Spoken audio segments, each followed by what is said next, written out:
La noche caía sobre una sala de emergencias vacía, un santuario de silencio que esperaba ser roto. Para Lucía, operadora de turno, el tiempo parecía haberse detenido hace mucho. Sentada frente a la consola, su mirada estaba perdida, sus hombros pesados por un cansancio que no era solo físico, era el peso de 15 años de luto. De repente, el silencio se hizo añicos. Un teléfono sonó, su timbre agudo y penetrante, como un cuchillo en la calma. Lucía reaccionó por puro instinto, un autómata entrenado para la crisis.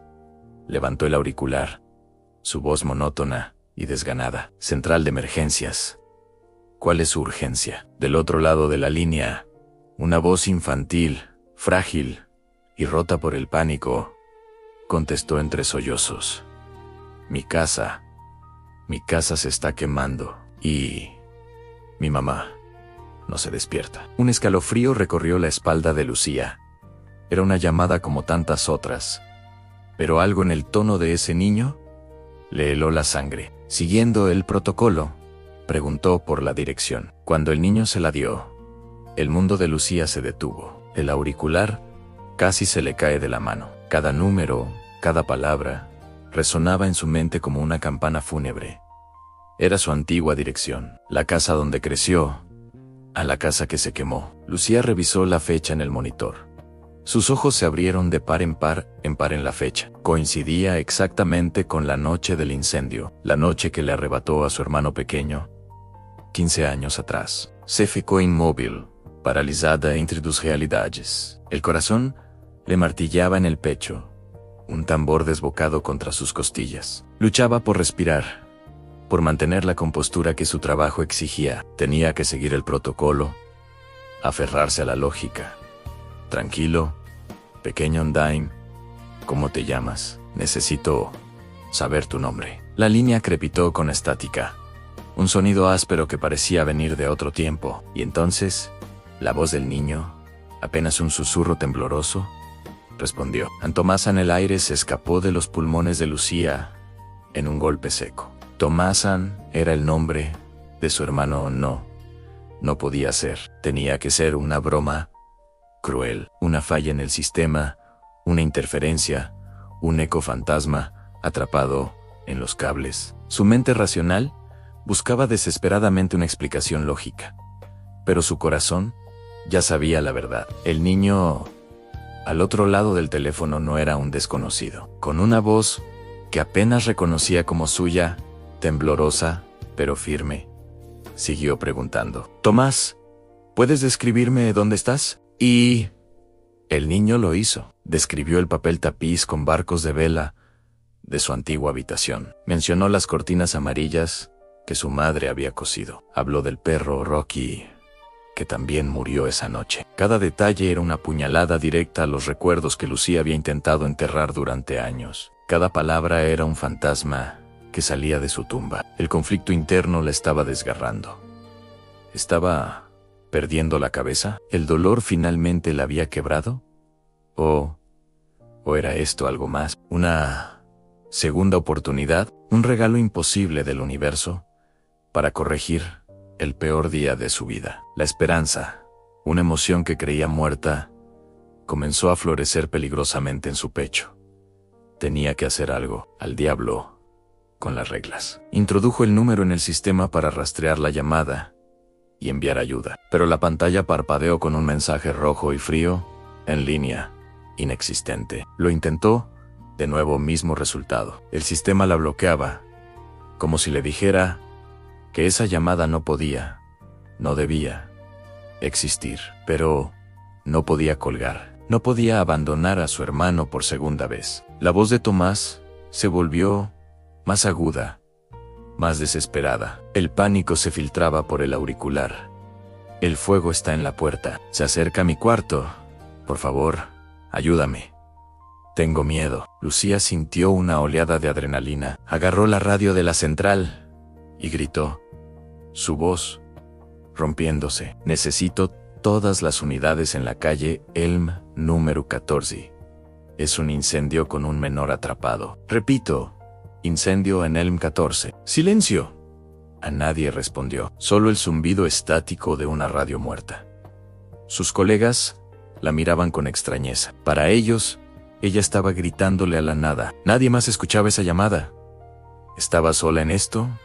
Tan completamente sola. Si el sistema no iba a ayudarla, si nadie más podía oírlo, entonces lo haría ella misma. Se arrancó los auriculares, tiró la silla hacia atrás y corrió como nunca antes en su vida. Salió de la central y se lanzó a la noche lluviosa, sin importarle el frío ni el agua que la empapaba. Sus pies golpeaban el asfalto mojado, llevándola hacia la única dirección que importaba, hacia el terreno baldío, donde una vez estuvo su hogar, hacia el pasado. Llegó sin aliento, con el corazón a punto de estallar. El terreno estaba vacío, tal como lo recordaba, en una parcela oscura y desolada, cubierta de maleza. No había fuego, no había casa, solo la lluvia y el viento que silbaba entre los árboles.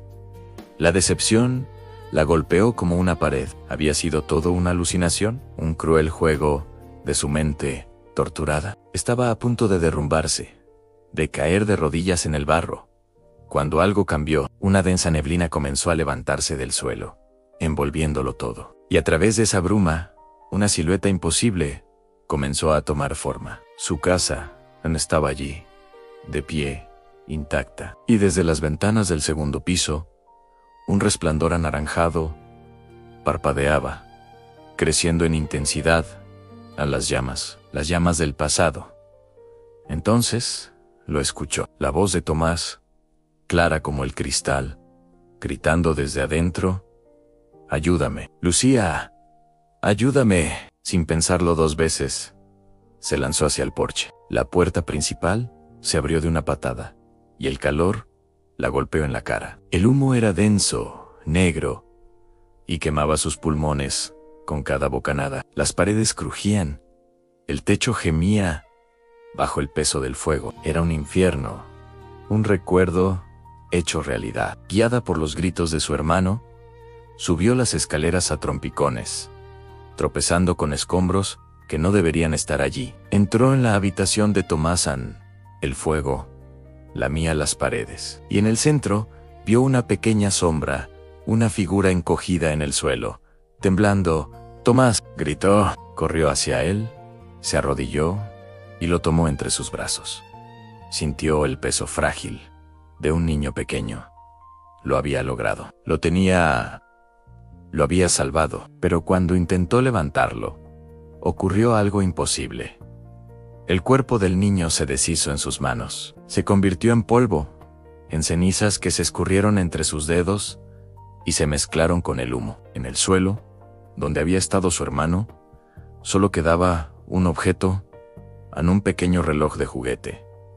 Su plástico derretido, con las manecillas congeladas, a las 3:03 de la madrugada. El humo finalmente la venció, y todo se volvió negro. Lucía despertó con el sonido suave de un monitor de hospital. Estaba en una cama, envuelta en una manta cálida y áspera. Un bombero de rostro amable estaba sentado a su lado. Le explicó que la habían encontrado inconsciente en medio del terreno baldío, empapada por la lluvia. No había rastro de fuego, no había ninguna casa, y por supuesto, no había ningún niño. Estaba delirando, le dijeron, probablemente por hipotermia y agotamiento emocional. Lucía no dijo nada, solo asintió, una débil sonrisa dibujándose en sus labios.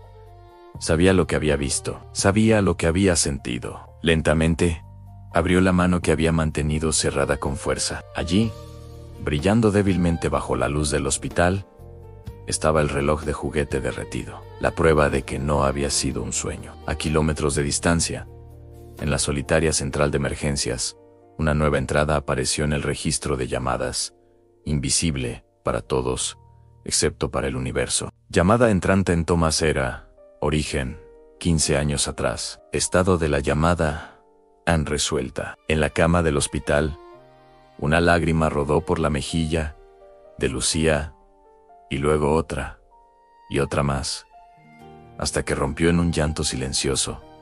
Pero no eran lágrimas de dolor. Por primera vez en 15 largos años, el peso en su pecho había desaparecido.